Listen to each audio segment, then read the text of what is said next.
പ്രിയമുള്ളവരെ, പിണറായി വിജയന്റെ സുരക്ഷ പോലീസുകാർക്ക് ജാമ്യം കിട്ടിയിരിക്കുകയാണ്. അപ്പം അതിനെതിരെ ഒരുപാട് പ്രതിഷേധങ്ങളൊക്കെ നടക്കുന്നുണ്ട്.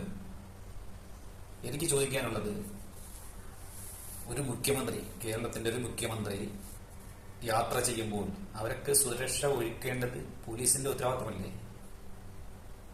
പ്രത്യേകിച്ച് മുഖ്യമന്ത്രിയുടെ സുരക്ഷ ജീവനക്കാരല്ലേ അവര്?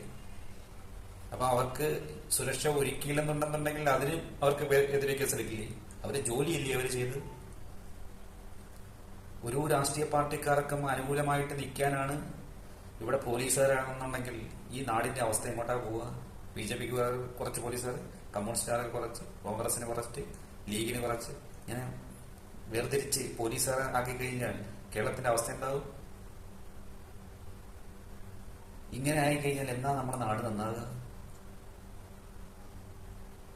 ഒരു മുഖ്യമന്ത്രിയുടെ സുരക്ഷ ഒരുക്കേണ്ടത് ആ പോലീസുകാരന്റെ കടമയല്ലേ? അത് ഡ്യൂട്ടി ചെയ്തതിന് അവരെ കോടതിയിൽ കയറ്റി അവരെ ജോലി കളയാൻ നോക്കിക്കഴിഞ്ഞാൽ എന്താ ഈ നാട്ടിന്റെ അവസ്ഥ? സർക്കാരുകൾ മാറും, പുതിയ സർക്കാരുകൾ വരും എന്ന് കരുതി പ്രതികാരമായിട്ട് ഇങ്ങനെ ചെയ്തു കഴിഞ്ഞാൽ എന്താ ചെയ്യുക? എന്തായിരുന്നാലും അവർക്ക് ജാമ്യം കിട്ടിയിട്ടുണ്ട്.